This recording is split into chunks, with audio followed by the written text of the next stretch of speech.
are back. Yes, hello, ladies and gentlemen. Welcome back to Beyond the Summer Cup. We are ready to get underway with the final game of Phase 1. I'm Killer Pigeon, and he's came back again. The heat has not claimed him in this painfully hot summer, actually. How you doing, Lizard? Doing fine, my dude. Doing fine. It's not been so hot here. Like, only today we've had some increase in temperature. It's been raining, so I welcome the sun. I don't. I'm the first one. It's been constant sun just beaming down on me. Yeah. Turning I mean, my you're house into a British. You're British. Like, what sun? What are you talking about? The one that is apparently is invaded from another place because we usually get rain. But interesting though. Yeah. I mean, we got a lot of action ahead of us. I got a feeling this will end up going to best three. Not sure what order. I'm feeling it right. These two teams, very capable and very likely to be able to contest with the teams we're seeing in Phase 2. Definitely, and two teams that have been together for quite a long while, both Vega and LeftOne. Well, Vega, they've had some changes in their roster. LeftOne, not as many, but overall, two teams that know each other fairly well. Two known teams, and it's gonna be a fun match. Already we see some signature bans, but we do not see what we did see the Pudge ban, but we did not see the Crystal Maiden ban. And is this a mistake by LeftOne? Because all the CIS teams have already realized what a strong hero this is, and they've kind of prioritized either first banning it or first picking it if they have the first pick, of course. Yeah, I mean, like, you've been more or less worshipping this hero. Like, behold, this is the new CIS god of supports. And instantly they pick the old god of supports. And they pick the Brew. Very interesting. We saw him in the last series here as well. He kind of did fairly well. Opening with the Brew and Leshrac, it's all right. This is 99.99999% position for Lesh. Cube plays it a lot. He tends to play these greedy heroes, greedy sports. We talked about this earlier. Basically, both of these position 4s are kind of have a similar play style. You have your Slayer on Vega Squadron. He tends to be very greedy and very weird, and we have a Life Stealer. Very greedy and very weird with his position 4s. Most likely, most recently, it's been Ursa position 4. It's been the Leshrac position 4, and it's been Axe position 4. So they really know how to throw a curveball. So we'll see what it is this time. I mean, what is out there? What could we imagine? What about Chaos Knight possible? That's not so out there though. No one's doing it right now. Yeah, it's not as out there. Like, that's been seen, and that's it's true. It's kind of you don't expect it, but you know what to do once it happens. So what you're saying is you want an Ember Spirit support. No, I mean, we already saw that last game. Arise's Ember Spirit, man. please not again. No more position 5 Ember Spirits. Man, that was such a rough game for him.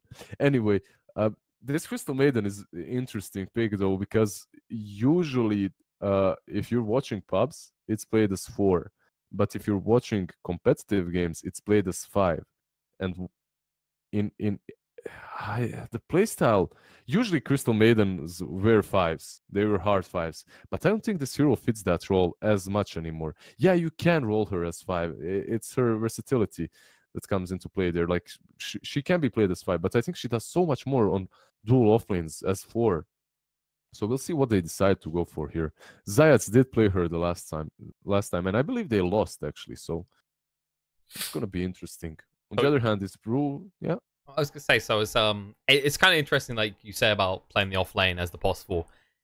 You feel like we've kind of hit this kind of bound where POS 4 and 5 are very interchangeable now. Like with the 2-1-2 formats again, it's not as simple as, hey, you're gonna babysit the safe lane and you go roaming. It's split up. Oh yeah, of course, definitely. Basically, what you do is you pick your 4s and 5s, and then you decide which one is better for which lane, and you lane accordingly. Usually, you want to pressure that carry of theirs as much as possible, but at what cost? Usually you don't want your carry to suffer as much. And Life Stealer is one of those heroes. You can kind of sack him versus some lanes, but it's not preferable. It's not your PL or Morphling that are going to somewhat catch up. This hero uses his early farm fairly well at least. Unless he's rushing that Radiance, then it's kind of, then you're playing the long con, the longer game. It's pretty greedy as well. Like, yeah, it's very greedy. So, overall, in this game, it would be all right. Overall, Lifestealer is decent versus both Lash and Brew, so we'll see.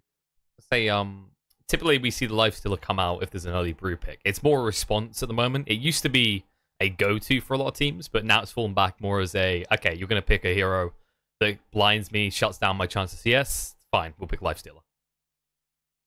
Yeah, Lifestealer is definitely good here, so far at least. And they did ban out the Bloodseeker afterward, which kind of can't shut him down. And, well, Void is one of those ways of dealing with the Lifestealer. It's not the... It's the safest way to deal with any hero, to be honest, because of the Chronosphere. You can just chrono anyone. As long as he doesn't rage when you chrono him, or if you chrono him afterwards, it's a good way of dealing with that Lifestealer. And your item progression kind of goes well, even if he goes for Solar Radiance or his normal build. So, not a whole lot of synergy with Bro, but yeah. It's also kind of got this nice flex about it. Like, usually at the moment when we see Faceless Void, we might see, for example, an Omni Knight picked out to kind of counteract the issues you encounter. But this lineup on Vega don't want to have to do that. They've already picked a Lifestealer. It feels overkill to then pick an Omni Knight. Yeah, picking Omni Knight here would be maybe, as you said, too much. But overall, is it? Because you're playing versus Lash and Brew as well. So that Omni Knight could find some value there, as long as he's not cycloned all the time. So the Omni Knight pick could come in handy to them. Mag does play Omni Knight fairly well. But overall, as you said, you have this Lifestealer. He has his rage already built in. Do you really want to go and build on that? You know, do you want to go and get another hero that kind of helps out in things you don't really need as much help in? Let's get some damage. I think that's how they're thinking. And let's get a carrier maybe for this Lifestealer. Maybe something to run around with him to provide pressure. Usually, like, we haven't seen teams do as many of Slardar Lifestealers, Sand King Lifestealers, Storm Lifestealers. They've been, God forbid, Puck Lifestealers. That hasn't been seen in ages. And we see Avenge. So, all right, it's actually very good. You have a swap versus Faceless Void. You have the minus armor, and at the same time, it's going to be a position 5 Avenge. I'm almost certain that it will, because Crystal Maiden is going to be position 4 here. Just Crystal Maiden does so much more with farm than Vengeful, and overall Zayats just plays Venge all the time in the pubs. Let's be honest. I'm not some mastermind over here. I just play with these guys, and this guy picks Venge in every 5 pubs, and that's what's going to happen. See, he's going to be position 5 Venge, yeah. Got a little cheat sheet, haven't you? Like, each individual player's like, what has he been playing? Like, last 10 games, go. Yeah, that's it. I was going to say, like, actually, they still have a lot of room, I think, for a Slardar in this draft. I wonder if the Tusk deters them now, because obviously your biggest advantage is your mobility. If you get trapped in by shards, moving fast doesn't usually allow you to escape. Yep, that's true. Overall, you like something that doesn't really care about those shards. Overall, they played this combination many times actually before, the Tusk and Lash. It is kind of weird though, because having both Tusk and Lash, so Tidehunter, some more team fight, and Gush, which gives you some more minus armor, and Vengeful and Lifestealer. This team can take Rush very fast, very easily, much easier than Left One's draft can. They don't really have a solution to the Tide right now either. Yeah, they truly don't, and they took the Tusk after the Lash. So they have these 2 cores in Brew and Faceless Void. Stormer does play Leshrac, so he could take him mid. But at the same time, do you want to have a core Leshrac versus core Lifestealer? It's not really the best thing ever. My point is, you have Tusk and Leshrac. They are both very good on position 4s, but not as much on position 5s. Both of these heroes Like you don't really want them on position 5s. You They're want greedy. them to be greedy. Yeah, they're greedy. You want them to be greedy. You want them to get those levels. And they're gonna have to either sacrifice one of them or make one a core. And the only one that can be a core here is Leshrac. And that Leshrac is not good versus Lifestealer. So they kind of cornered themselves here. I don't. Yeah. It's looking a little bit weird. Maybe it's back to 2014 or around that time when people thought Tusk was meant to be a core from the Desolator Shadowblade builds in the mid lane. But it's the type of hero that doesn't have any flexibility to be a core. I don't think there was a while where people playing him as an offlaner, and he wasn't terrible at it. But it wasn't terrible, but he just does so much more as a support with his roams and everything. So I'm. If I had to guess, it would be both of them are going to be both of them are definitely not going to be cores. They're going to be supports, but what positions I'm not certain. Tuskar, I guess, does a bit more. If he does, like, he can do more without items, while Leshrac does need a few. So understandably, they do ban out the DP, which is typically banned whenever you pick a Faceless Void, because I think we've seen plenty of games where a Void is chronoed, and suddenly a Death Prophet just walks over and kills his whole team. Yeah, so it's a good ban. They have saves for her as well in the form of Vengeful Spirit, so she cannot die that easily. And overall, they're scared of this push that Vega can bring. I think, like, once this Tidehunter, if the Tidehunter gets a good lane, he can just carry his whole team on his back. Like, they can do so much with him. These 4 heroes, they do so much. The laning stage is gonna be very scary. Tinker. Oh no. Yeah, it's hard. It's hard for Left One. They have ways of dealing with Tinker. They can catch him, but it's not easy. And these 4 heroes on Vega, they can create a lot of space for Tinker to come online. So we just have Storm Spirit is open though, right? They could go for that, but it's awkward, right? Like, right now, what do you have that complements the Faceless Void, right? Like, you'd like to have one big core component, and Storm Spirit, like, it's not like he can't go by right buying, but yeah, it's a Zeus. Yeah. So we had an option, Storm or Zeus. These 2 heroes kind of counter Tinker. Both of these heroes don't do too well versus Lifestealer, but you have other heroes to deal with him. You have your Vagamama's Void to deal with him. So overall, I like the Zeus pick. Overall, I think it's fine. It got nerfed a little bit, but it's decent versus Tinker, and it combos well, as you said, with the Chronosphere. It combos better than the Storm, at least. So we have that combo. Say it's like typically a lot of people look at that nerf and think, damn, nerf's not pick this hero anymore. But you have to keep in mind, Zeus was getting buffed patch after patch after patch several times. I mean, they increased his damage, they increased his attack range. Overall, this hero is a pretty formidable mid at the moment, and we've had this discussion before. We feel like the Ags he has, possibly the best Ags in the game. Possibly, yeah. One of the best Ags, definitely. So you have the Ags on the Zeus, you have the Chrono. It's just very strong, and overall, it's a nice counter later on to the Tinker. As we were talking about, they have ways of catching Tinker, but it wasn't really easy or simple for them. Right now, it is easy. It becomes easy and becomes simple because they have this Stormers Zeus. So I like the pick, and it's gonna be Tuskar position 4, the thing that we talked about. It's gonna be Tuskar position 4, position 5 Leshrac. That's something I'm in love with, to be honest. And this is my point of view. If this lane goes badly on their safe lane, things can kind of spiral out of control. Even if they have a good Zeus game, even if they do pressure that Tinker a lot, the Snikes plus the Tidehunter, they can do so much in the mid game if the laning stage goes well. And laning versus Tidehunter and Crystal Maiden as Void and Leshrac, I can see that going badly for LOTV. I can see Crystal Maiden and Tide just crushing them. But we'll see. We have to wait and see what happens.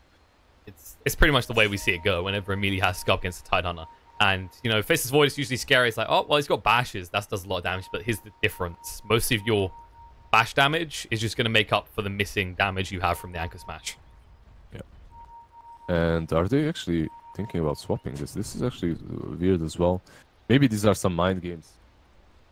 think they're just waiting to see how the lane's set up, because obviously you'd want to have the Lifestealer against the Brewmaster, not the Tidehunter.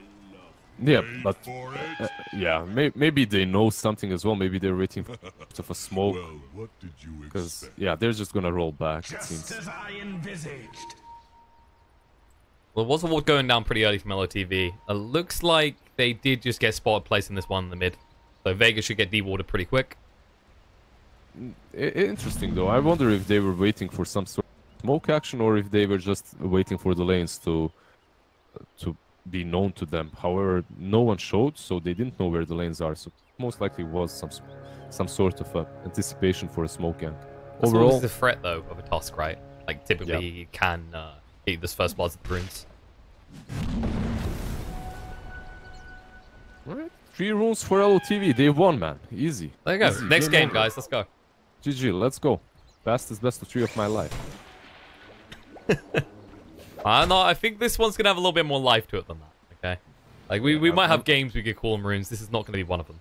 As you said, both these lineups are super threatening. Do like Dandy's block on mid? He's gonna get one creep already. Oh, you know, okay. I mean, this is kind of the thing. Like right now, is sometimes people do just fake out and not block at all, and it's too late for you to get control of the creep wave. Yeah, and all the fortify plays as well. This meta is so funky when it comes to blocks and everything. Like you have so many options. You don't just have to brainlessly block. There are many ways you can play the starting wave, at least the first laning stage. It's kind of weird. It's like it used to be that actually blocking was pretty important in all the lanes. Then we went for that phase where people were arguing that safe lanes don't have to block at all. Then the off lanes had certain changes. It just then became this case of mid. Mid is king of blocking. Don't forget about the stage when people would just run behind the tier 2. Cut waves, yeah. Cut waves, double stack. Oh, that was so dirty. And this fortify. Why is this fortify? It's for these 2 creeps on mid. Then he's just using them. He tried to use the fortify to make them die faster. To make them die slower so that his creep wave can come in and die faster. In result, he's gonna be pushed in and he's gonna be able to farm easily under his tower. So also trying to make Zeus mess up his last hits, because it's much harder. Once the fortify hits in, it's a bit harder to get those last hits in, especially if the tower is hitting them as well. Not doing terribly so far though. He's keeping up the Tinker, and this is what we're saying. Like in terms of CSing against a Tinker, that's pretty decent. Like you're not going to get that many denies despite the buffs he had to his right click, just because of the blind chances. Yeah, also very interesting to see of Dandy to be taking March of Machines so early on. Like huge. Wait, we have a 2-scar rotation on bottom. We might see some action. Or coming down, snowball in. They hit the stun as well. Slayer, a little bit of trouble here. They'll turn and they'll kill him off. Ice Shards doesn't connect on the mag, but then again, I don't think you're gonna get a tide as well. Yeah, it was unlikely that they get the tide, but overall, I think they're super satisfied with just killing the Crystal Maiden off there and kind of getting that lane back into control a bit. So we have a Crystal Maiden with haste now, though. I don't think there's really any opportunities here, though. Yeah, maybe there was an opportunity on mid if Dandy did not skill March of the Machines already. So it's very interesting. Usually I see Tinkers save up that point, because you're not going to use it. He hasn't used it once, and he most likely will not use it at all. Maybe it's for this 2-scar gank that he anticipates. He might be forced to use it or throw it out. Stormstorm is pretty low here. Needs to be careful himself. Adendi, snowball in. They should be able to finish off the lightning bolt. They'll get the kill. Zayat's trying to find some in return, but just out of range. Couldn't hit the magic missile. I suppose it's that. I suppose it's just waiting for the gank and then using it, trying to get that counter kill, because 2-scar is bound to gank mid at some point. So maybe it's that. Not great reactive spell though, right? Like because of the cast time, it takes a while to get out. We saw what happened. He just got snowballed. He couldn't use it in time, and then suddenly it's too late. He's dead. Yeah, pretty much. I'm just trying to understand it. It doesn't really. I can't. Usually you just save a skill point at least until level 4. Then you figure out what's what. But overall, he's doing fine on mid. 13-3 against 14-4. And, you know, you can't judge this guy. We don't understand. He's a TI winning player. Okay, he knows better than us. I mean, of course, no doubt about it. And overall, 2-scar might get him again. He is indeed. He's got the Ice Shards, traps him in perfectly, and the Lightning Bolt will clean him up. This you is... can... Oh, God. TI winner or not, it's hard to play against Tuskar. If you move out of position just the slightest, you get punished. And Cube's Tuskar is there on point, and he actually bought a bottle. Is this his or Stormstormers? Wait, let me... It's actually Stormstormers. Yeah, it's definitely Stormstormers. It's gotta be. But they jump in, looking for Slayer. There is Frostbite in return, trying to get on Hovity. Stun will not connect on the mag, but they'll chase down Slayer. They should be able to finish him off quick. And Hovity, 2 more hits would be required. Mag needs to lead the snowball through. If they can get 1 or 2 bashes, Mag is going to die here. The body blocks are really good from Cube. He has got the shards coming off cooldown. Should be able to go for more here. Ice shards, locks him in. Needs a bash. There it is. They'll get the kill. I mean, usually you would say, giving your position for a bottle, it's like, man, get out. I need that region. I'm your mid player. I need it more. I mean, he did give it to him just so he can get those runes that are so important right now. Slayer dead? I think Slayer's dead. Snowball through. They actually need Hovity to get across. And Storm comes out, and Zayats arrives, the magic missile in. It's actually going to be Hovity being the one that falls. Slayer might still fall, but Cube will fall with... No! Slayer stays alive! Nope, Slayer's not that there. Yep, they kind of went too deep, and he didn't even get that rune, which is even more important. Well, Zayats just got theirs as well. Yeah, so they lost the bottom 2 runes. At least they got the top 2 runes. So overall, the rune game is kind of even, and the bottle is back into He's returned. Zeus's hands. Yeah, finally. So he has that region back on again. But definitely feels like it would have been worth it if it wasn't for that final engagement. And I was going to say, actually, that's the attack slow coming to play, actually, from the Crystal Maiden. She should have been dead, but Crystal Nova, you shouldn't underestimate 20 attack slow at the start of the game. Definitely. It mattered so much. It basically saved her life, so it was the reason. It was the reason she survived, definitely. They're going to avoid the sword on mid. Need little help from Zeus Thunderbolt there, and... Dendi at least picks up a DD, but he's just going to have to go over the jungle. He's kind of at a stage now where he can't really stay in lane. Stormstormer does much more nuke potential at this point.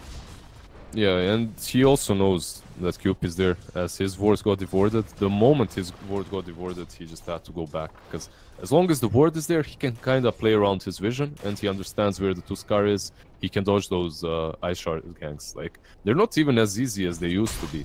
The mid lane changed, and getting those ice shards is not as easy as it used to be. But overall, it's still hard for a Tinker to farm if the Tuskar is missing. If he just isn't showing on the map, it's pretty hard. But luckily for him, he did show himself bottom, so let's see if they try to go Mag. I mean, it'd be quite surprising. Mag has suffered a lot in terms of levels. I mean, look at Wag, it's already up to 6, and Mag just sitting on 4. This is not what you expect from a Tidehunter. Yeah, overall, these side lanes have went a lot better for LOTV than I expected. Top lane, well, Eskil is just pulling, and is he gonna be actually punished right now? We just talked. Let's come across, got the Crystal Nova, has got the Frostbite as well. He's going to have to save it for a moment. Palantamos should be able to get close enough, but instantly just TP out. Oh no! Oh, they get him! Palantamos, he gets him thanks to the Infest. That was so unlucky for Eskil. It was so close. He almost got out. But it's worth it for Lifesteal to put that on cooldown, because now he can't even TP out into lane. And he's still not 6 yet. That's most certainly worth it, yeah, because I was thinking Crystal Maiden is coming in, but she's alone, and yeah, she can frostbite him, but I expected that. He has to port instantly after the frostbite. They only have 1 stun there. But it was just so unlucky for Panda. He almost got out. Almost got away. He held on to it for as long as he could. Well played by Slayer as well. Made sure he used the frostbite at the last moment where it was viable. Yeah, also we didn't talk about this, but Slayer, his items are ridiculous. He's deceivingly tanky. Yeah, it's a Crystal Maiden, but it's Crystal Maiden with Magic Wand and Bracer. So it's not only the Crystal Nova why she survived bottom, but yeah. It's kind of that very slow pursuit. Like 278 movement speed. Like a fat shark just coming towards you trying to eat you up. She got boots now. There we go. Now she's a little bit speedy. Tuskar, Cube, scouting out Dendi. He's got an Invisor in as well. So Dendi doesn't know about this. Yeah, he needs Hovey. He needs this Leshrac to rotate in. But this Vengeful is also kind of nearby. So it's possible. They do have Zeus ult, so it's possible for them to kill Tinker. But they have to be a bit... Yeah, it's hard for Hovey to connect, so... Yeah, they gotta be careful. Zayat's already thinks something's up. That's why he's hanging so close to Dendi. And it's gonna be a little bit of trouble. Cube has the ice shard to reveal, but Zayat is fearful as Stormstormer was on his way across. Yeah, pretty much just set high and that's it. But hello, I'm here. Just so you know, no recovery for you, Tinker. But, I mean, the way he's going shouldn't be too hard. He's getting some decent stacks here. Yeah, overall, I like what they're doing, invading these woods. As you said, like they're making it a bit harder for Dendi to come back. But there's a reaction. Are they gonna do anything? No, nothing. Meanwhile, on the bot lane, it's just this case of the Void being left alone against the Tide. We already said Tide's suffering, and it's not getting any easier. Yeah, once you give this Void a slight advantage, you can just kind of get out of control here. So they're realizing just that, and they're moving in with their supports on bottom lane. And at the same time, though, Escal is invading Dendi's jungle, and Dendi is quite low here. He has to be careful. It's a little bit too far away, though. Oh, goes through the front with split. What? Chase it through. They are pretty quick. Dendi might be in a little bit of trouble here. He's on the high ground. They have to die for this. Hold him up the Cyclone. Meanwhile, on the bot lane, though, they're looking for Wagga. They can't get him in time. He time walks just in the nick of time. The Chrono under 4 will go straight on over to Slayer. Can he do enough damage? Yes, with Stormstorm will be able to. They get 1 kill, then they have to back away. At the same time, Brewmaster kills Tinker under his tier 4s even. Like, just under his ancient. So, perfect execution. Yeah, Cube caught Mag. Vaga, is he gonna go? He will go for it. I mean, the Ravage already got expended by Mag for nothing, and he'll die. There we go. It just feels like Vega are being pulled every way right now. Yeah, they need this Nikes to kind of join in the fights, but he has his armlet. He's ready to fight. He just needs a carrier of some sort. He needs a way to enter these fights. He gets this haste. He might actually use this to go for Storm mid, but he needs some backup. Can he do it alone, though? Gonna be brave and try by the looks of it. Goes in with the open wounds, trying to jump across, uses the rage as well. Stormstorm is getting low. He should be dying. Meanwhile, though, Zayat, or rather Slayer, gets picked off. He did get. They had wards here as well. That shouldn't be happening. Yeah, they kind of caught him there in the woods behind. So he did use the freezing field. He was actually on pursuit. They were actually the low ones. He tried to solo them with the ultimate. It didn't happen. Also, I was just saying how this Nikes, he needs something. He needs something to carry him, something to give him movement speed so he can join these fights. And instantly, the dude gets a haste and solos their mid player. Like, that's just ridiculous luck. That's like the best rune that he could have gotten there. Like, every other rune, he doesn't get that solo kill. I feel like most of the games we've watched, Vega seems to get some miraculous runes. I'm pretty sure throughout Phase 1, they've been the team we've complained about that. We're like, yep, they've got another rune, perfect rune. They got DD, they got the haste. The arcane runes and Storm. Oh, they actually just got Tinker. Yeah, Stormer using ulti on Zeus, helping Cubes to Scar to solo that Tinker once more. They actually know the Zayat is pretty deep here. They don't know exactly where the ward does belong to Vega. She should be able to get out. They've been killing this Tinker fairly often now. So it's minute 12:30 and he's sitting on 1200 gold. So he's not quite close to his travels yet. It's not really the best Tinker game, that's for sure. And this Nikes, he needs to start moving around, and that's what they're doing. They're smoking up. Let's see what's gonna happen here. Zeus. They're going the wrong way. They're trying to get to Wagga, but Wagga's already TP in top. They want to push in and take this tier 1. Yeah, if they see Wagga on top lane, they're gonna react, and they're moving. Look at this ward. They're moving. They know about Dendi. They got the Chrono available. They could go for this. Wagga jumping across. Has the Chrono just on his Zayat, so we'll be able to kill him.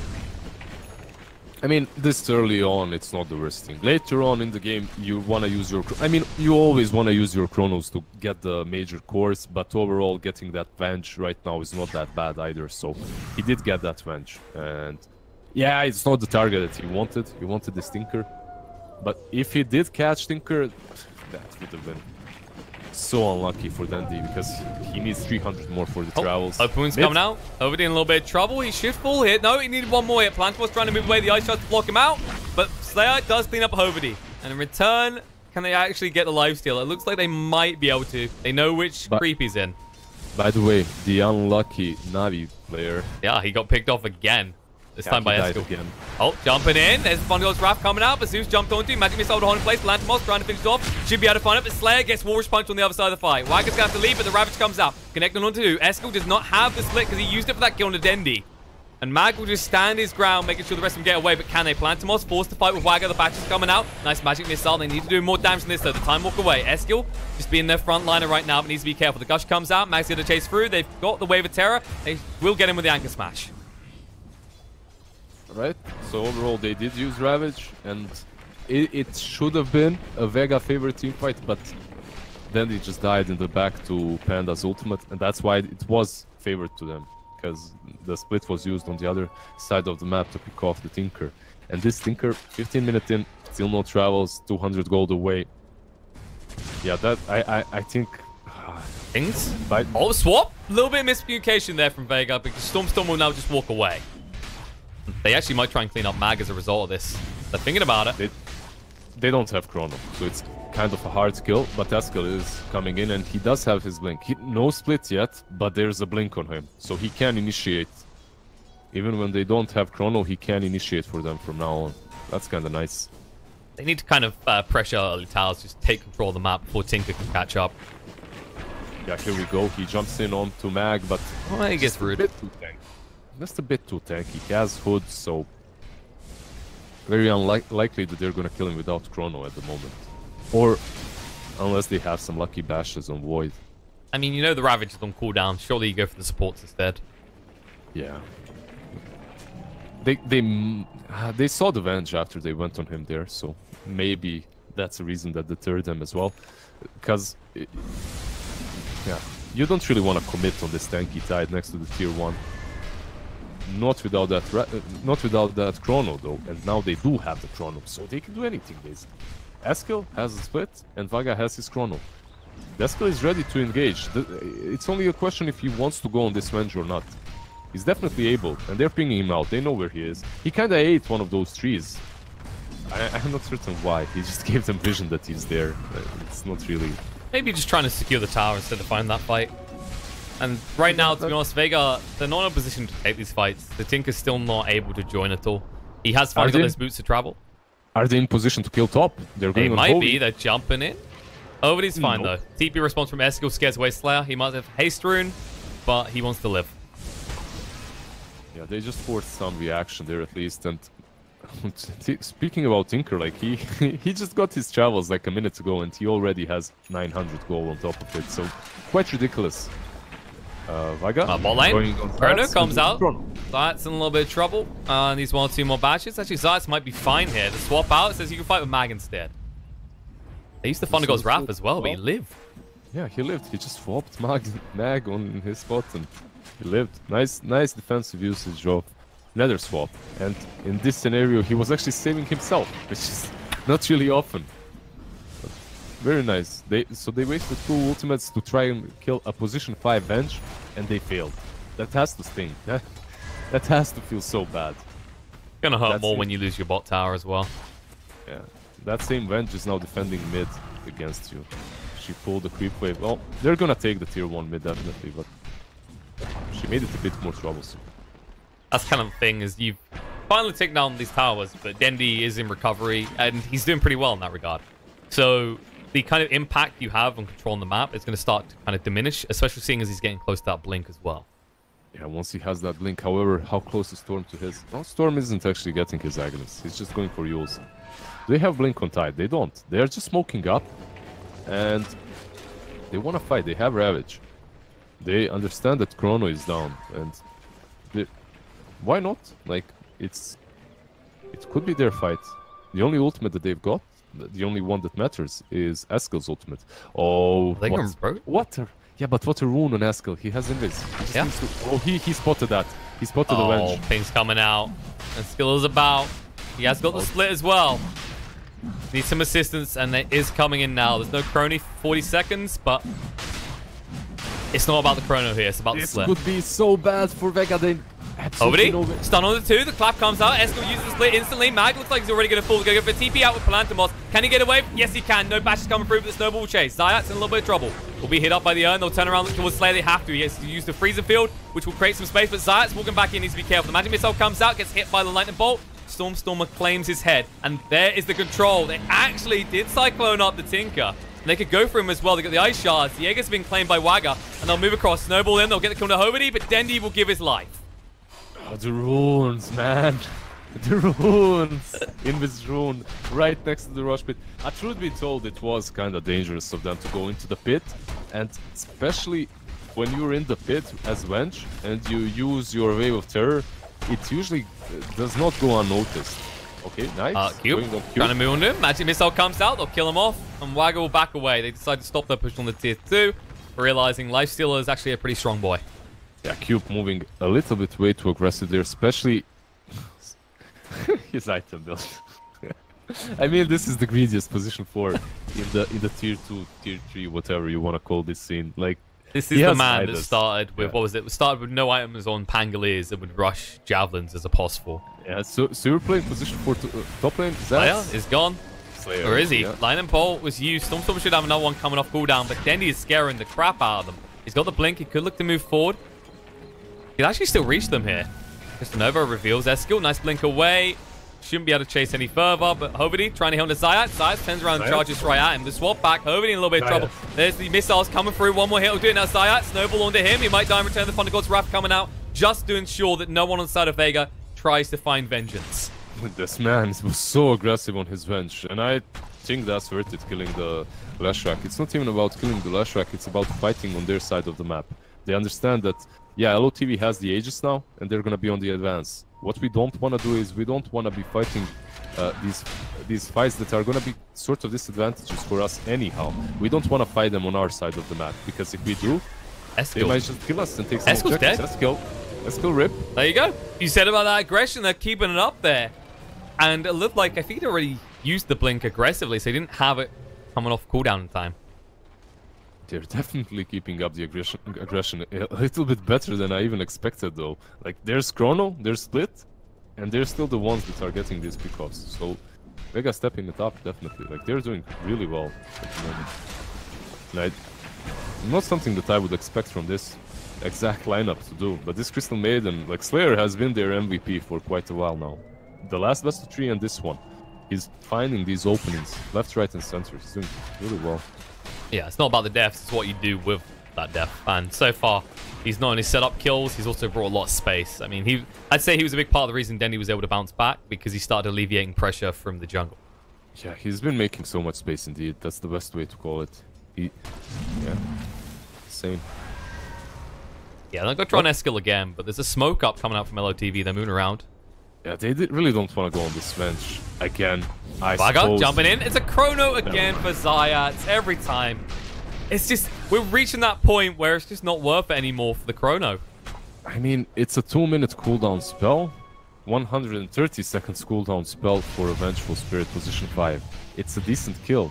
If you get something off of it, then it's even better, though. If they get this tier 2, it's kind of justified. I think Dendi might slow him down. The split just came out. Dendi, he can get away from this. He can blink out. The snowball coming through, catch him with Slayer, but the Glimmer Cape will protect him. And now Mag, he is infested right now. How deep can he bait them in here? Will they be baited? I don't think they will. They're going to go for Slayer instead. They'll kill him off. And now Mag needs to be a little bit careful here. He has got the Ravage, but they aren't falling for the trick. Yeah, if he debates them into the March of Machines, maybe they can turn. Eskel. Is he in trouble here? Palantimos, he can't get vision. The snowball to safety. Keeps him alive. They still haven't got the tower, though. They didn't get the tier 2, and they wasted a lot of their time diving there. So, yeah, they did get the Crystal Maiden, but overall, was it worth it? Was that worth it? They got the 2 supports, and they used that Chrono. But overall, they still have the Aegis, and they still have time to pressure Vega. These fights that they take, they can waste. They can make them waste Ravage on the Void alone, and then after that, they can take a favorable fight. So, Vega going pretty deep after taking that tier 1. They are looking for someone farming the side of this jungle. Seems like Vaga is. Let's ward. He has got that blink now, so maybe this greedy Midas build has somewhat paid off. He's going for an Aghanim Scepter next. I mean, it has definitely paid off, and once he gets that Aghanim, it's gonna be much Zeus ult. I'm Yeah. just scouting one. That means Cube's going to change direction and head the complete another opposite direction to the CM. The thing about this Midas, it allows him to, like, he's already so rich. Like, he's so rich. He has 400 gold more than his offlaner. He almost has as much as Dandy. Like, he needs 1,000 to have as much net worth as Dandy. And he's a 2-scar. He's a goddamn 2-scar. Yeah, he has 90 gold tolerance. Speaking of Dandy, Vega, he's got the chrono. He decides against pursuing though. Actually needs to back away, but Lantos coming across will force the time walk out. You're not going to catch him. Very unlikely that he can do anything to Vega alone there. On top lane, those ads. About going in. Cube. He can't blink away. He's been hit by the urn. Might have to turn around for the snowball. Won't even hold it for a second. Jumps in the ice shard, and Zeus is there to follow up. They'll get the kill on the back foot. Slayer has to retreat as Escil was poking from behind. Alright, so this poor Vengeful keeps on dying, but it's basically her job this whole game. She has to be either completely back to save someone from the chronos with her swap, or she can be this guy that goes in front and dies for his team while the team goes back. Aegis, though, it's gone, and they don't have that advantage anymore. So if they smoke up on the side of Vega, they do have a smoke on Mag. So they wait out this Venge to respawn. They smoke up with an infest on Mag. They can actually blow this Vagaman's Void up in the Ravage alone. So it is a bit more dangerous right now for LOTV. They cannot be as free as they were before. But overall, this Cube's 2-scar, man, honestly, once he gets that Aghanim, it's a game changer. He can jump into the fight and just kick the Nikes away from anyone that he's hitting. And that's such a strong defensive tool. It doesn't have to be an offensive kick back into his team. It can just be defensive. He can just keep on kicking the Nikes away from the fights. And it's actually ridiculously effective versus melee carries such as Ursa or Nikes. I mean, maybe even getting double value. Maybe just kick the Tidehunter away when he's infested still. There's a lot of potential there. Yeah, a lot of potential. Not something you see very often, like the Aghanims on 2-scar, but yeah, versus melee heroes, it's definitely worth it. We might... I mean, they're trying to use it on the Tide here, but this is one of the most defensive Tides we've seen in a while. Usually this hero is not afraid of anything. Yeah, you certainly don't want to go on this Tide unless you have the Void's Chrono there. And even with the Chrono, it's kind of difficult because of the swap. So you can actually see this. Zaz is actually staying behind his Tidehunter and not behind his Nikes, which is usually what you see from supports. They supports Vengefuls at least. They sit behind their most valuable player in their team. So if you sit behind this Nikes, you can swap him out of the Chrono. Why sit behind Tide? It's because they understand what the rotations are, how the rotations are working for Vaga's team. They're always around top. They actually just used the scan. They saw the Invis Rune picked up by CM. They're going to ping on the Dendi. They are actually rotating Cube down as well. There's no way this thing is going to hang around that long. Sure. Slayer is close, and he's Invis. Just scout him right now. This allows Dendi to hang around like this as well. He poked him a little bit with his Crystal Nova there. I kind of like what he done though. Like typically you might just go looking for a kill. Instead he realizes Dendi's still playing catch up, so he just plays scout for that. Yeah, it was very unlikely that they can solo Vega there. Maybe someone else. Maybe if Hovi was there close, they could have gotten him. But that Vega, no chance in hell right now. He's way too tanky, and he has a Shadow Blade too.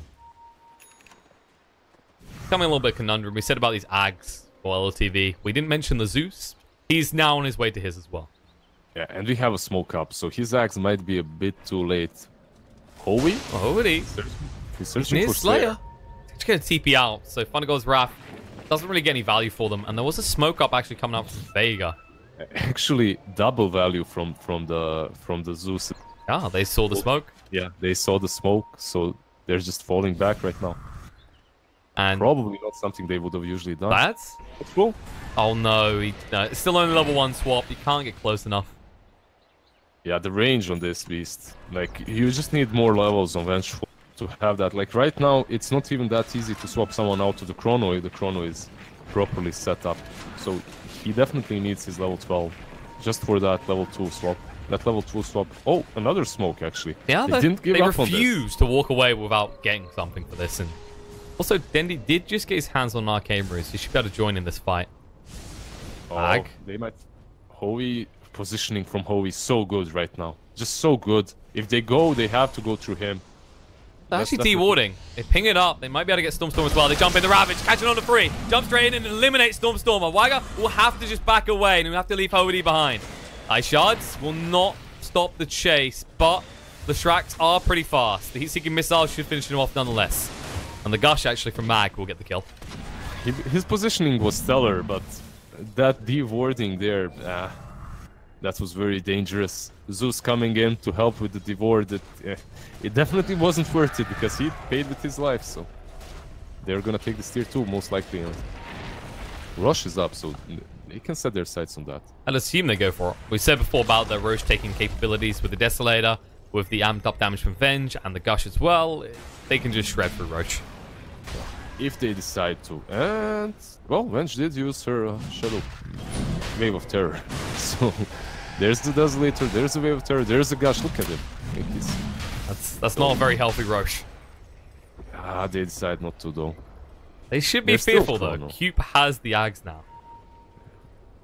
There's an axe. 2 Scar axe, man. Just gonna be kicking them around like footballs. I mean, this is a Lifestealer's worst nightmare, is that he just gets kited constantly. Yeah, it's definitely not an easy game for Lifestealer any longer, at least. They need... I mean, he's quite scary now. Have you seen his item choices? He's gone for the Daedalus. Yeah, he hits hard. No doubt about it. This guy hits hard. He understands that he needs to be doing a lot of damage. And he can do a lot of damage, especially with the Venge amping him up. Right? Jumping in the Chrono, catching on to both of the supports. Zayas will fall first, and Slayer will fall second. There's no way they're going to respond to that. And, well, that Roche that we thought Vega would take, LOTV secure again. Yeah, see, just perfect smokes by LOTV. Perfect smokes that are actually benefiting them more than just the kills. They have this rush now as well. You had 2 smokes from Vega, but they only got the Zeus and the tier 2 from that. I wonder if actually going for Rosh instantly after taking that Zeus was a smarter option for Vega, maybe. I feel like they had to commit. They're a little bit too worried about taking risks. You can tell, right? Like, Tinker, this is what a Tinker playing catch-up looks like. And Denny's had to be super defensive, which means, well, LOTV know this. They've seen this. So they know they can be more aggressive. They can push harder than Vega can. Look, he still does not have his hacks, you know, so yeah, he does something in these fights as Tinker, but he still doesn't have that hacks or any of the...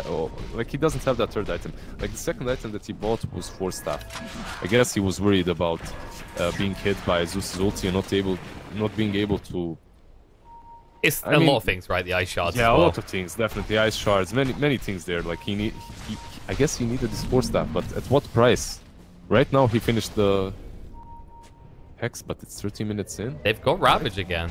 They might have to defend this. Mag wants to go. They get the Hex out. Dendi hitting up on a Wagger. Jumping the clap. There's the use of the split coming out just in time. The Ravage doesn't really matter much. And now they'll pop the Aegis, but can they kill him twice? That's going to be the question. They're getting rid of the Bruise. There's the Hex again. Hold him in place. The Frostbite as well. Wagger has no escape from this. The Freezer Field to ensure the kill. They hold, and they hold well. And that was looking a little bit worrying. Missing the Ravage onto the Brewmaster looked like it might cost them the fight. But instead, convincing victory there for Vega. Yeah, I definitely take that back. This 30-minute Hex was good enough, especially in that fight. They didn't have Chrono though, so they were fighting without one of their strongest tools there. So it was a bit sloppy from LOTV to try and go for that tier 2, but you can't really blame them. As yeah, they don't have Chrono, but they do have the split, and they thought they could take that fight. Oh, they guessed wrong. And now there's a price to pay. They will lose this tier 1, and I don't think they push with the tier 2. They're going to know the Chrono's available. They should just back up after this. Or maybe they kill Tusk. Things came out, they had a ward. They can swap him. It's a swap back. There's a movement in, forced out the snowball. There is a blink away for Cube, but he can't use it because he earned. They hex him up, and they'll run him down. No way he gets out of this. The Frostbite hold him in place as Dendi cleans him up. That's such a big kill. 12,000 gold Cube, man. Like that for a position 4 to Scar. Like, the position 4 on the side of Vega has 7,000. He has 12. 5,000 more. That's an extra. 500 gold swing. Sorry, 1,000 gold swing in total. Yeah, that's how much they got from him. So it's just strange. Strange to see a position 4 this rich. Even if you are winning, your position 4s aren't so much richer than the opposing position 4. So, but that Midas paying off. Like he's going into Shivas right now, so he has Blinks and Blink, Ags, Midas, and Plate Mill. That's one tanky to Scar. It's true. At the same time, Stormstormer, he has got the gold to finish off his Ags. It looks like he decided, screw buyback, I need this. And I don't blame them. I feel like they are still lacking enough damage to now fight Vega. Yeah, the problem was in that last fight, it wasn't only the damage, but the control. They, when the split happened, they had enough vision on Dandy to catch him with the primal split, but he was just quick enough to rearm and blink out. From now on, as long as they have vision on him, like if Nimbus is used, it's very unlikely that Dandy is gonna get out. This is an item that kind of changes the way that Dandy has to play. He has that force though still, so now more clarity, man. Dandy God, like there's this force. So if you use Nimbus on him, there's that as well. So he was thinking ahead, I suppose. He was expecting that Nimbus even sooner in the game. And we saw it last fight, right? Like it should have been a lot better for LOTV in their top lane because they still got the split off on the Brew. But this Brew, we saw him have no effect. He's reached that point now where the lifesteal is just destroying the Brew split. Almost in an instance. I think he free hit one of the Brew Pandas. I mean, Daedalus, AC, Desolator, and Lifestealer, like, he hits like a truck. That's actually one very nasty Lifestealer. Hard to deal with, too. And are we gonna have another smoke here? Nope. We have an infest into Max Tidehunter, so they'll be looking to fight. And as you can see how LOTV is positioning themselves, they know what's up. They kinda are expecting it. So. Yeah, they popped Fungo's Wrath earlier than they would have liked because it's not really in a scenario where Vega's already committed. In a way, you can exploit it. Yeah, it wasn't... They didn't smoke yet, so there's that. But overall, just scouting them and figuring out where they are, positioning-wise, it's very good to know where the enemy team is, so you can react accordingly. Vega, he wants to use this DD. He was hoping to find Dandy farm in the jungle. He should nurse his top, but... And this is a frustrating scenario where you're trying to chase after a Tinker. You're almost never going to get to him in time. And actually, they just got exposed there because of that ward placement. Yeah, Vega now knows they're there. Yeah, they actually pinged it out. Instantly pinged it out on Look bottom at this lane. spot. Smoked up. Stormstormer. Jump in. The Ravage comes straight out. And look at that. 2 hits. Palantimos. What is this damage? Speaking about his Nimbus, he has no buyback. He actually used it. So he invested in that. His gold. Yeah, he invested in the Nimbus, and now that he's dead, like Wagon even if they chrono, do they have? Yeah, even if he does chrono, do they have the damage? Jump in, Clap comes out, Esco uses a split, trying to move on Plantmos, forces the rage out. He'll just turn around and look at it. It's just deleting these brews. He disappeared. Where did the fire panda go? What happened? It got incinerated, and now, I mean, once he comes down, what can you do to him is the question. You stun him, that's something. Like, they're just delaying an inevitable tier 3 dropping here. Mags is fed up with that. We'll just finish it off. One tap will do. I guess he's gonna kick him now with cubes. No? They have to. They have to get this guy out of their base right now.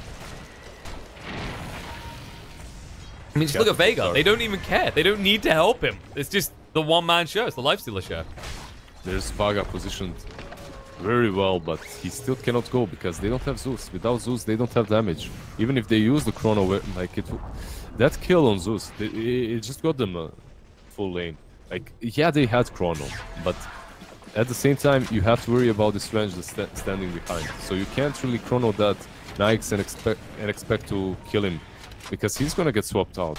You need that Zeus to actually do something there, to use the Nimbus behind the chrono or in the chrono, so that you have the damage to do something. It's just the case. It's not even like... It's more that you can't see the bench, so you can't even anticipate. Because if you could, then Tusk suddenly can jump in, we can see that kick come into action, and he can set up a good chrono.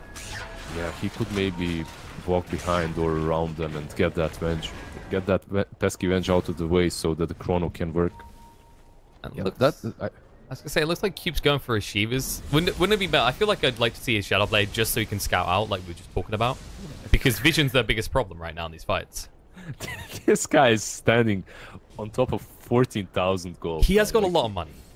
Like he's gonna go for Shivas and then he's gonna buy the Shadow Blade the way the game is going. Like he doesn't really care much. Like, this is one bridge to Scar. Tusk. Looks like they're actually setting up for a push on the bot lane. So LOTV, they're a little bit angry. They have to commit to this lane now. Now that there's super creeps, it's always going to be pushing against them. Yeah, and Vega is positioned so well right now. As long as they don't scout him. But they smoked up, they have Ravage, so they can blow a target up again, just the same way they did the last time. But Cube's in a good position. And They're they have all this pretty well positioned. They should see this coming on their Max there. Jumps in with the Ravage, jumps on the 2. They need to get rid of Eskil. 2 hits should do it, and they'll kill him. Plantimos looking for more. Cube in a little bit of trouble. Kicks him away. They split up the fight. Now can they do something? The Chrono comes out. They'll jump across. They'll look for the kill and get on the Dendi. Followed up on the Zayats as well. The Nimbus creating a lot of zonal space here. Mag doesn't know how to go about this. But Slay jumps in the freezing field. Cube forces the snowball just to get away. And the bash is coming out. Wagga going to work with the BKB. Palantimos trying to move across. Looking to get him. 2 hits and he's gone. The triple kill already from Palantimos and Cube. He can't do anything to help this. Storm is in full retreat as well. This lifesteal is possibly one of the scariest ones we've seen in a long time. This is one scary dude, man.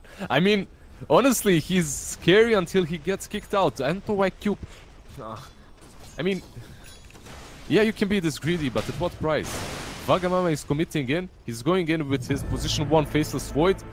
And your Tusk is committing out. He's going out. Like, instead of going in and kicking this Void, so kicking this Knight so that the Void can survive. Oh, you just kicked him deeper. Storm just blinks away instantly. The buyback comes out from Wagga. He's got a Chrono for 60 seconds. Does he really want to fight this team? Fest happens. They should be able to move away. Mag taking a lot of damage there in the meantime. Shiva's up, just trying to retreat. Nice swap out by Zayats. Needs to be careful. Has got the magic missile coming out of Hovidi. And now there's the War's Punch of control. Eskil moves forward. They'll kill the Venge. And they will force Landomos to come out and fight. Another fire used straight away to Wagga. He can't stay too close. Eskil gets a big crit on him with the kick. The kiting is good. And Palantimos, now that he's not backed up by his team and you've got 3 towers assisting, he's not seeming so scary anymore. Yeah, he doesn't look that scary once he starts being kicked around, right, by Cube. I mean, as long as he's doing that, I'm certain they can take these fights very well. But they have to keep on kicking the snipes around.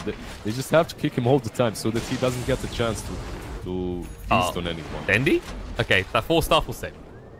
And Shivas is up on Tusk, so he's gonna be able to scout people out and kill them as well. Like it's... I just want to say, like, I had my skepticism about this Lifestealer. Often we see a Lifestealer. It's not a very interesting game, if that makes sense from his perspective.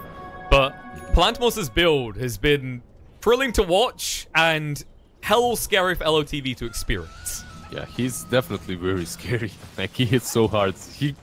How many heroes do you know that can two-shot a Brewmaster like that? He basically goes two-shotted. But the thing is, I have a feeling if they have this Ravage, they can kill people like that. But if they don't, it's very hard for them to lock down anyone as long as Cube is around. As long as he's there to kick you away. So, yeah, Mag is going for that refresher. So 2 Ravages will definitely... They're trying to scare him here. Wagga has got the Chrono, but he doesn't want to have to use it onto the Tidehunter. Once again, it's Zayats. It's Zayats every time. Yeah, but he's very close, and they are scouting him. Oh, Hovidi? You just get eyes on him. The Nimbus comes down. Zayats may be in a little bit of trouble here. Wagga jumps across. Can he back away is the question. He tries to stand and fight. The Glimmer Cape's about to run out. The Ice Shards will trap him in. Nice 4 stuff away. The Time Warp for the Chrono. Catches on to both of them. He goes for Dendi straight away. And the BKB will protect him. Palantimos doesn't want to fight. The Snowball straight across. And Zayats will fly to the heavens. Jump in. Slayer has the freeze field. Ravage are connected on the Wagga as well. He's getting low on HP. He hasn't got enough. They can't get a Time Walk in time. The split comes out from Eskills, but now you need to run away. He knows his experience from last time. Palantimos hits way too hard. They'll back away, but that fight did not go as they intended. Even with the buyback on Dendi, losing Wagga like that was not part of the plan. There's no buyback on Wagga. They know that. They bought back to defend the mid, so everything is open for Vega. They can go rush, they can go high ground. They just have to decide which objective they want first. Well, they actually chase for more. They'll find a kill on Eskil as well. As the split runs out, he might turn Dendi into a piggy, but he won't buy enough time to get away. And at the same time, Palantimos is just taking Rosh. It's already on half HP. And this is Refresher, Aegis, Cheese Rosh. So They need this shard, and they need it badly. They give it to Mag, and they can take favorable fights anytime. So. Well, they'll finish cleaning it up, and then they'll probably just go straight mid. They should know that Wagga does not have buyback, as you said, because he did use it to defend last time. Yeah, they have 40 seconds, so 40 seconds. Panda has buyback, Tusk has buyback, so... I'm pretty sure Escal's going to be forced into it. He hasn't got the split for 30 seconds, though. This is problematic. Yeah, maybe you can jump in with Tusk and kick him out, then go back. We're going for it. Oh, Hex coming out. Does connect on Storm. Will scare him away. They're going deeper, though. They want to kill the Ravage. Coming out from Mag. They force the buyback on the Brew. Another snowball through. Good save, but isn't enough. The BKB used by Slayer. He's freezing fielding again. The Hex on the Tusk means he's gone. Escal next to fall, and Storm will join him. They are just amassing all buybacks they have. They need to at least get Mag out of this. But he's moving away. He's still with the cheese. He should be fine. There's the Thunder God's Wrath. The cheese will be eating a Mag. He could look to reinitiate with the Infest inside him, but they will just back away because Chrono is available again, and they just exhausted all of LOTV's resources. Yeah, they used all their buybacks. Good thing for them, they don't have Ravage. Vega does not have Ravage, so Mag did use that Refresher Shard for only one Ravage there. And that's kind of alright, but overall, it's 3 of them versus the 5 of Vegas. They can just go back in. Yeah, can they hold? Yeah, can they hold? Even with this, they smoke out. I mean, you don't want to have to Chrono the tide. That's the worst part. So Plantimos comes out, but it's once again, it's all about Zayat. If they can't find him, they can't defend this, and they have to give it up. You want to control that Venge at the same time that you're Chronoing, or like the last time they used Chrono, you want to get the target that you want to Chrono together with Venge in the Chronosphere, so it's not an easy job for Maga. There's a lot of emphasis on this Chrono, whereas, as we've seen in the fights, Vega have a lot more freedom. The Ravage can set up kills, but it's not the definitive part of their fight. They've got the Hex on the Tinker, and as we've seen from Plantimos time and time again, if you're full HP and he hits you once, suddenly you've got about 400, 500 HP left. And now there's even a refresher on this Tidehunter, so it's getting scarier and scarier for LOTV.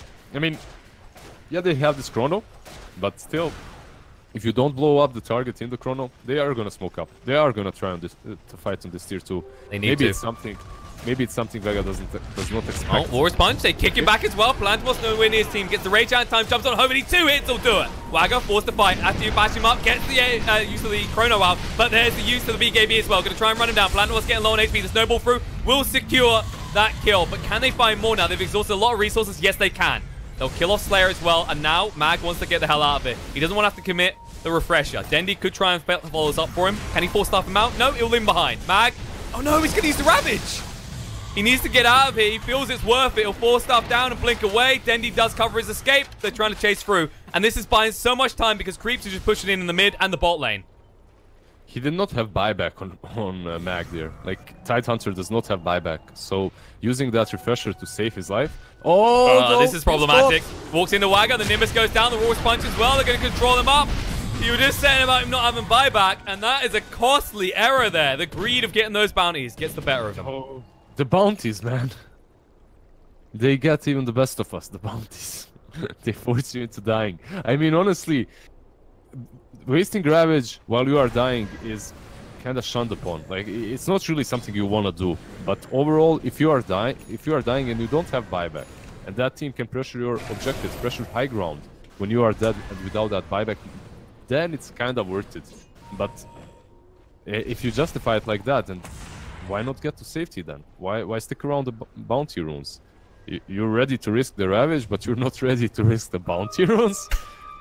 I mean, you know what? You can just hear Admiral Bulldog screaming in his ears right now. Runes, yeah. I mean, gold, man. It's gold. Oh, they almost got Dendi there with a Nimbus. Then again, like, how do you really catch Dendi? The 4-staff is just allowing him to escape these attempts every time. I mean, they can scout him, but it's very unlikely that they're gonna catch him there. Even if you get him with Nimbus, he can force himself out. So, and he has the BKB, so it's not really simple anymore to catch that Tinker. They need to use the Chrono properly. Maybe catch the Nikes again. He has buyback though still, and after that you have to worry about Dendi, because if you let this Nikes roam around, and if you don't kick him at least with Cube, I mean, that last team fight, they kicked the Nikes back, but they just kicked him into Hovi. Like he was, no, get him away from me. I don't want him. It's like, you've got a Yules, right? You can hide. Oh, that's right. You went for the 4-star this game. And as a result, we saw the outcome. It's going to be a smoke actually coming up from Vega now as well. As soon as the Aegis is reclaimed as well. Wago. There's no buyback on Dandy though. For 2 more minutes, Tinker does not have buyback. So this smoke. I respect this from LOTV. They're actually building an Aghanim Scepter onto Waga. If they buy it right now though, like I doubt that they're gonna finish it. They could, but then he loses buyback. Yeah, he wouldn't have buyback. That's pretty costly. And also, it's a double ravage now, so you have to be pretty scared. They're in a tough position because their lanes are pushing in. So it's always very hard to make any movement when you lose 2 lanes, as you always have to deal with these 2 lanes. And if you don't have heroes that can just push out these waves and just they like the enemy team, the team that has these mega creeps on 2 sides, they're always not gonna know where you are. Like it's very difficult to smoke against mega creeps like this. Well, yeah, because the moment you're not in that lane and it's pushing, you're gonna ask the question, where are they? They're clearly smoking up. It makes your movements much more predictable.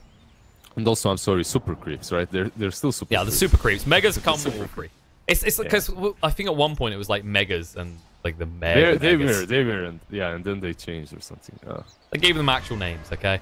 This one's Timmy, and that's just called Ricky. Let's not give them names. After everything we've done to them, let's not name them. Let's not get attached to them, okay? They are a source of gold. Yeah, they scout him on bottom. That Invis rune was just way too much. But overall, LOTV, they had their share of luck with the runes, though. They had that Invis rune on Panda, which got them the free Rosh and that favorable fight there. They were in control of the game at one point. But that buyback, that team fight on mid, with the buyback on Tinker, that was so good. There's this adorable fact of Esco now, speaking of the Panda himself. He has built the Aeon Disc, but notice how it didn't really matter, or really will not matter going forward, because you've got the Nullifier on Lifestealer now. Yeah. I mean, it's a rough... Overall, I honestly feel like LOTV's lineup is different. I think Eskel is the true position 4 in this team, and the true position 3 is Cube. Like, that's the way... honestly, that's the way most of the games that we've casted pan out to be. Yeah, you have Eskel on your normal Brewmaster offlane, but the way they play, there's more emphasis on Cube's farm than on... Eskel's. Well, it's kind of the same for Vega as well, right? Like, Slayer is usually farmed as much as Mag. Well, Zayat can catch him out in the Nimbus. Just scouting out, trying to set up to finish off that tier 2 in the top. And now, they don't quite see Mag in time. Or do they? They're moving across. They do, but they're just a little bit too slow. And Rosh, well, they don't have luck with Rosh at least. They do have the DD. That might give them what they need. Is it going to be a quick spawn? Nope, 2 minutes. Definitely no luck with Rosh. Well, we say that. They've taken 2 Roshes this game. No luck. No luck at all. Yeah, they get the DD right in front of the pit. No luck at all. I know you hate this element of the game. We've had this discussion. DD's in front of Roche. What are you thinking? I think there was a hilarious suggestion. I think it was Paul that suggested at Red Eye. It was have 2 Roche pits at each end of the river and randomly spawn Roche in one of them. I was like, that's adorable, but here's the problem. You've just taken a random element that we're complaining about and you've added another random element. Yeah, you're just adding even more randomness. Overall, it's why people like this game, right? It keeps it interesting, right? It's like, I think we had a discussion, like, as a player, you hate the whole idea of Phantom Assassin. As a caster and a viewer, you love it, because it's like, wow, we didn't see that coming. I mean, as a player, as long as you're the one dealing the damage, you love it as well. But if she does the 1 dagger and I'm the ice spell, then you hate it as well, you know.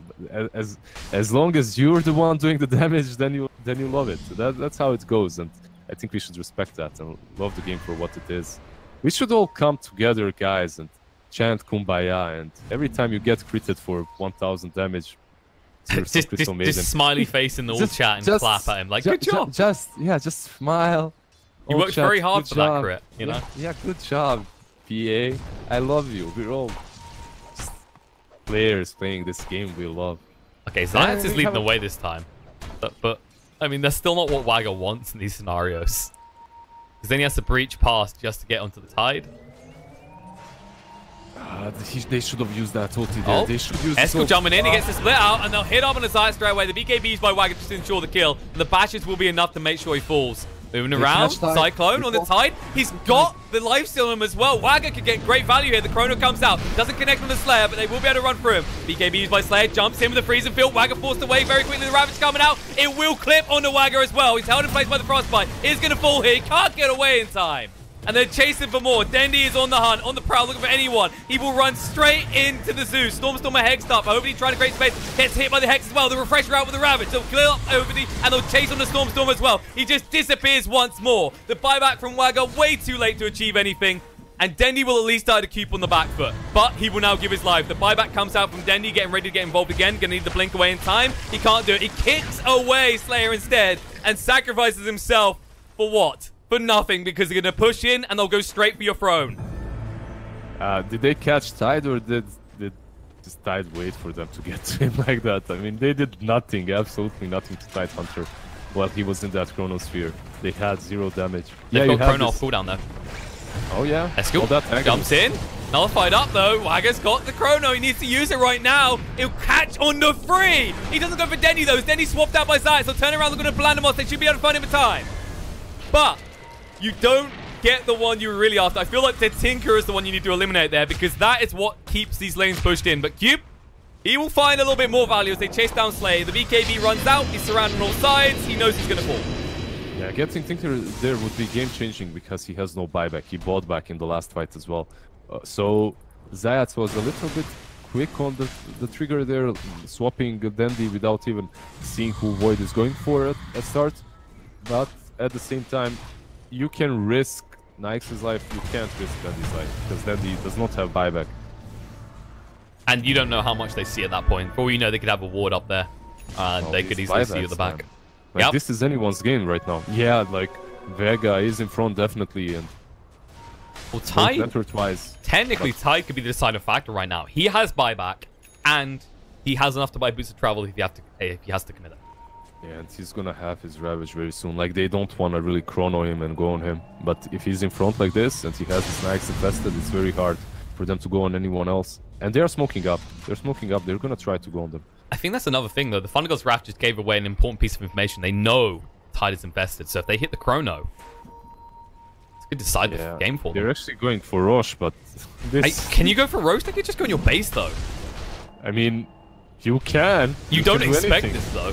Yeah, it's a really unexpected play from them, definitely. But it should be expected at this point. The creep's just pushing in. It should make it quite obvious. And actually, Vega going to turn around and move towards the pit, maybe a little bit too late here.